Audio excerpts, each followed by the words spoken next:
Et nous sommes toujours au Grand Forum du Patrimoine, beaucoup de visiteurs, beaucoup d'ambiance. Je suis maintenant avec Baptiste Bruno. Baptiste, bonjour. Bonjour Frédéric. Baptiste, vous êtes le directeur commercial de Corum. Alors beaucoup d'actualités chez vous, des franchissements de cap, des augmentations de prix de part et puis aussi des cessions. Alors on va commencer par ce qui intéresse quand même beaucoup les porteurs, l'augmentation de prix de part, c'est sur Corum Orion. Oui.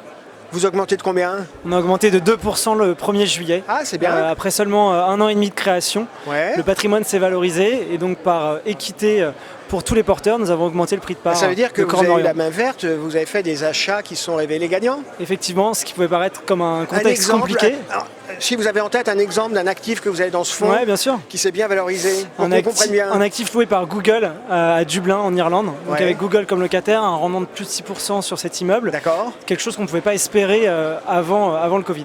Donc ça c'est bien, on est content pour vous. Donc le prix de part de Corum Orion qui augmente et puis sur Corum XL le grand qui mérite bien son nom, vous avez franchi un cap symbolique, vous avez franchi le milliard d'euros.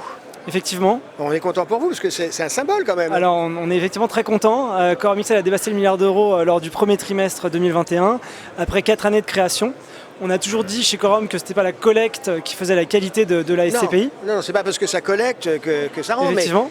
souvent c'est un petit signal qu'il se passe quelque chose. Ça nous a permis en tout cas de diversifier le plus possible cette SCPI et d'investir au Royaume-Uni massivement. On allait jusqu'à investir au Canada. Parce que originellement, Corum XL avait une vocation pan-européenne. Hein. Exactement, mais également au-delà Au-delà, de quand il y a l'Europe, des au-delà de la opportunités. zone euro, au-delà de l'Union européenne.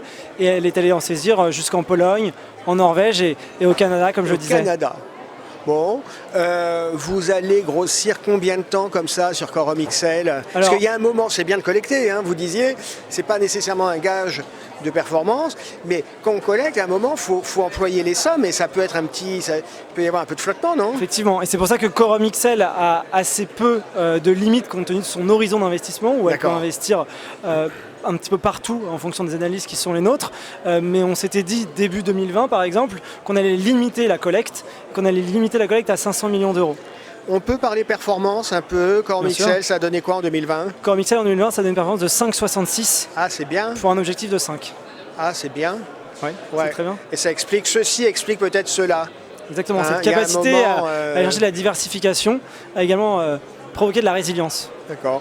On va parler, alors c'est pas très technique, mais il faut quand même en parler. Il y a dans le pipe, je crois, des sessions dans votre fonds Corum Origine. Vous allez vendre quoi et pourquoi? Alors Corum Origine, qui est la SCPI historique du groupe Corum, elle a 10 ans aujourd'hui, elle a une capitalisation de 2 milliards d'euros. Donc il y a des actifs qu'on a achetés, des immeubles qu'on a achetés il y a quelques années, sur lesquels on a des plus-values latentes, des plus-values potentielles. Donc vous préférez prendre Exactement. On préfère prendre des plus-values aujourd'hui Ouais, et réinvestir pour conserver Vous vendez des quoi, dividendes. concrètement? Alors, on a vendu notamment l'année dernière, on a vendu des immeubles de logistique, parce que vous le savez, la logistique est très à la mode. Ouais. Donc nous, on va tirer profit Et de donc, ce phénomène. Vous vendez en haut de cycle en fait. C'est le but. Il y a un C'est phénomène d'acheter de- en bas de cycle Voilà. et de revendre en haut de cycle. Mais il faut réussir à l'illustrer. Alors, il faut réussir à l'illustrer. Donc, vous avez vendu de la logistique parce que c'est à la mode, c'est bien valorisé. Vous dites, on va peut-être prendre nos bénéfices. Exactement. Pour aller où?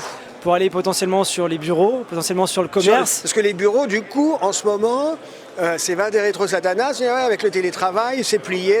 Et néanmoins, il y a encore des locataires qui sont solides, qui payent leur loyer et qui occupent ces espaces. Donc on D'accord. pourra regarder le bureau. Je pourrais être un peu plus contrariant en vous parlant d'hôtellerie.